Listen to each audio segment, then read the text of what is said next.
허승용 회계사입니다. 요즘 법인 대표이사의 급여에 대한 질문을 자주 받게 되는데요. 신설법인의 대표님부터 이익이 꽤 많이 나는 법인의 대표님에 이르기까지 대표이사 급여에 대한 문의를 많이 받고 있습니다. 그래서 오늘은 법인 대표이사 급여에 대해 자주 묻는 질문에 대한 영상을 준비해 보았는데요. 특히 대표이사의 급여 설정과 관련된 유의사항도 포함되어 있으니까 영상 내용 끝까지 확인해 주시기 바랍니다.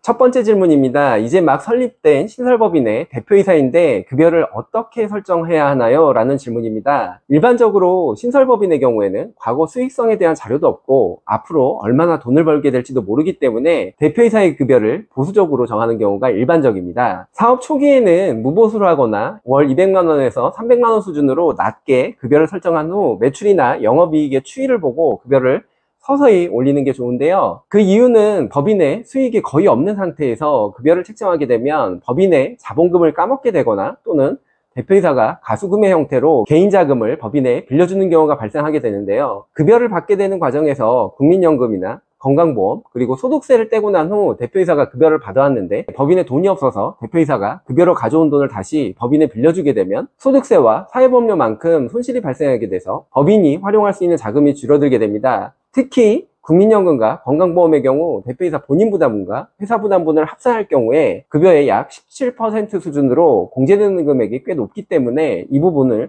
잘 생각해 주시기 바랍니다. 사업 초기라 회사에 이익이 거의 없거나 낮은 수준이라면 대표이사가 급여를 받지 않거나 낮은 수준으로 설정을 해서 법인에서 활용할 수 있는 자금을 최대한 유보하는 것이 유리하다는 점 잘 참고해 주시기 바랍니다. 그리고 법인의 대표이사가 급여를 받지 않아도 되는지 가끔 물어보시는 경우가 있는데요. 국민연금과 건강보험공단에 대표이사에 대한 무보수 신고를 하면 대표이사가 급여를 받지 않아도 되고요. 무보수 신고를 하게 되면 국민연금과 건강보험료 부담은 물론 소득세 부담도 없기 때문에 사업 초기 수익이 불확실한 법인인 경우라면 무보수 신고를 하는 방안도 고려해 보시면 좋을 것 같습니다. 다만 대표이사가 법인에서 무보수로 일하는 경우 건강보험 지역가입자가 되기 때문에 부동산 등의 건강보험료 부과 대상 자산이 있어서 다른 가족의 피부양자로 등록할 수 없는 경우에는 법인에서 최소한의 급여 설정을 통해 최저 수준의 건강보험료만 부담하면서 건강보험 직장가입자로 유지하는 것이 건강보험료 측면에서 유리할 수도 있으니까 혹시 해당되시는 분이 계시다면 이 부분 잘 참고해 주시기 바랍니다. 두 번째 질문입니다. 최근 회사의 이익이 늘어나서 대표이사의 급여를 올리려고 하는데 소득세와 건강보험료 부담이 크게 늘어나게 될 것 같은데 급여를 올리는데 맞을까요? 라는 질문입니다. 이 질문은 어느 정도 이익이 꾸준히 발생하는 법인의 대표님이시라면 정말 많이 고민하시는 부분인데요. 지난번 영상에서 설명드린 것처럼 연봉이 1억 원 정도 되면 대표이사가 부담하게 되는 소득세와 국민연금 그리고 건강보험료의 비율이 연봉 대비 약 21% 정도 되고 연봉 이상이 될수록 소득세율이 증가함에 따라 실질세율도 급격하게 증가하게 됩니다. 예를 들어 연봉이 1억 5천만 원인 경우 건강보험과 국민연금까지 포함한 실질세율이 약 28% 정도로 연봉 1억 원일 때와 비교하면 약 7%나 증가하게 되는 건데요. 이렇게 보면 소득세와 건강보험료 부담 때문에 연봉 인상을 망설이시는 대표님들의 걱정도 이해가 됩니다. 하지만 여기서 추가적으로 고려할 부분이 있습니다. 급여를 인상하게 되면 인상된 급여만큼 법인의 비용 처리가 가능하기 때문에 법인세가 줄어드는 효과가 있고요. 특히 법인의 과세 표준이 2억 원을 넘는 경우에는 법인세 절감 효과가 무려 20.9%나 됩니다. 지금 보시는 표에서처럼 대표이사 개인만 고려하면 실질세율이 높아 보이지만 법인세 절감 효과까지 고려하면 실질적인 세금 부담률은 크게 낮아지게 되는데요. 뿐만 아니라 대표이사의 급여가 인상되는 경우 급여에 비례해서 대표이사의 퇴직금도 늘어나게 됩니다. 잘 아시는 바와 같이 퇴직금은 다른 소득과는 합산되지 않고 세금도 낮게 계산되는 특징이 있는데요. 특히 급여와는 달리 건강보험료도 부과되지 않습니다. 연봉 1억 원을 기준으로 약 10년 정도 근무한 다음에 퇴직을 하는 경우 퇴직금은 약 2억 원, 퇴직소득세는 약 1966만 원가량으로 퇴직금 대비 소득세율은 약 9.8%에 불과한데요. 2배 높여서 연봉을 2억 원으로 설정을 해서 10년 후 퇴직금 4억 원을 받는 경우에도 실질세율은 17.5%에 불과합니다.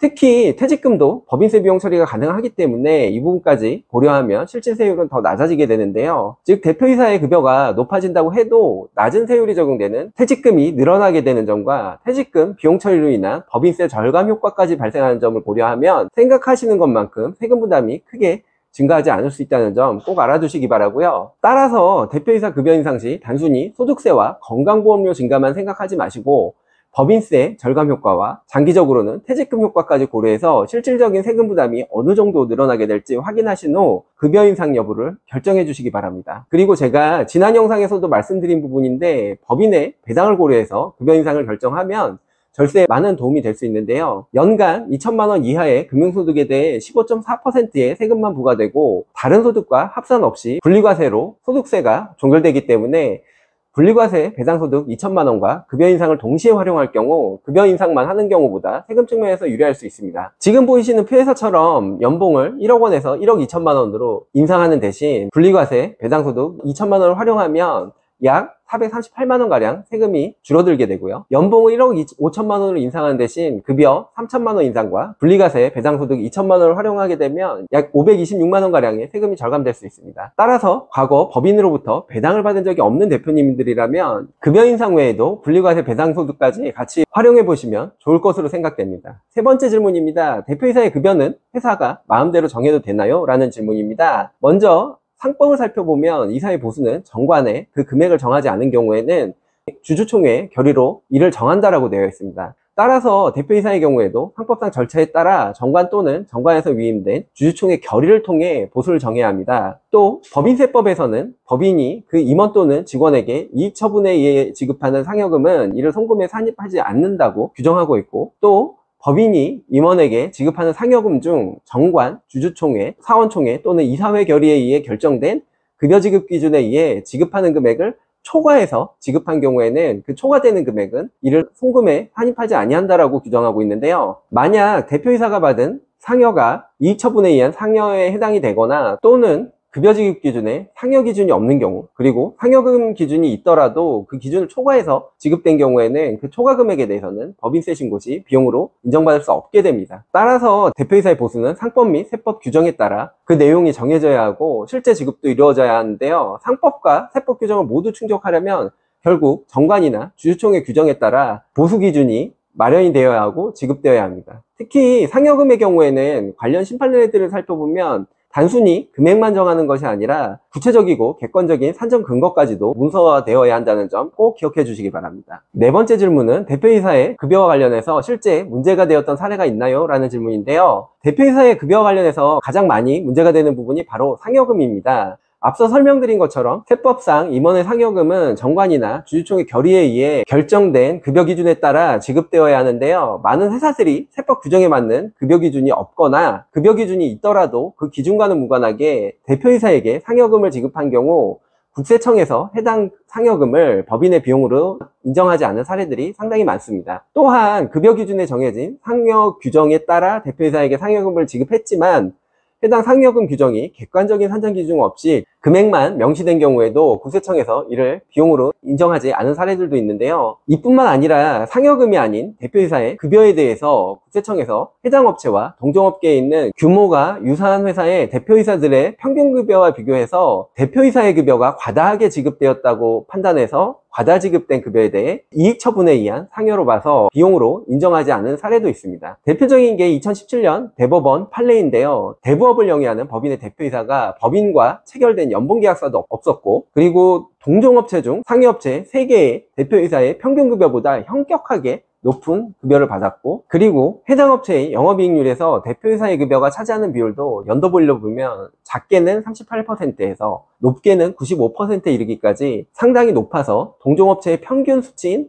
5%에서 9% 수준보다 훨씬 높았다는 점 등을 근거로 급여의 상당 부분이 정상적인 급여라기보다는 법인의 이익처분에 의한 상여 성격으로 봐서 비용으로 인정받지 못하고 법인세가 부과된 사례입니다. 사실 이 판례가 나오기 전에는 국세청에서 대표이사의 상여가 아닌 급여를 가지고 비용으로 인정하지 않은 사례는 거의 없었는데, 이 대법원 판례가 발표된 이후 국세청에서는 법인들에 대한 세무조사를 하는 과정에서 말씀드린 이 대법원의 판례의 논리에 따라 동종업계와의 비교를 통해 과다 지급된 대표이사의 급여에 대해 비용으로 인정하지 않고 법인세를 부과한 케이스가 많아졌다는 점 참고해 주시면 좋을 것 같습니다. 지금까지 대표이사의 급여와 관련해서 자주 묻는 질문 4가지에 대해 설명을 드렸는데요. 설명드린 내용 잘 참고하셔서 대표님들의 급여 잘 정해 주시기 바라고요. 특히 나중에 세법상 문제가 발생하지 않도록 대표이사를 포함한 임원보수 규정 미리 잘 점검해 보시기 바라면서 오늘의 영상 마치도록 하겠습니다. 이상 허승용 회계사였습니다. 감사합니다.